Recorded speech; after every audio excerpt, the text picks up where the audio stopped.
So we're going to fix this headlight. It's cracked, put a new lens on it and 2 control modules for the DRLs.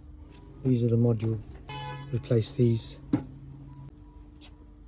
So that's the DRL modules, 2 of them, and that's the headlight control unit.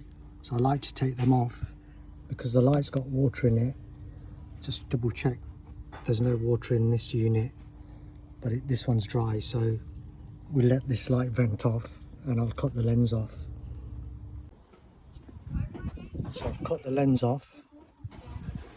I've used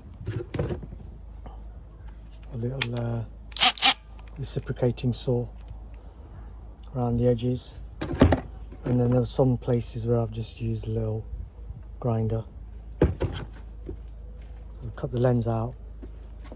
Next step is to take out this rest of the lens and clean that hole, clean everything up.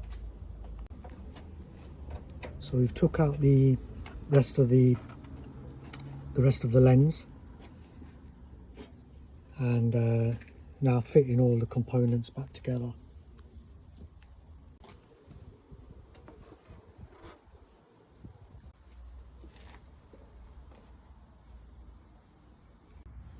The new lens fitted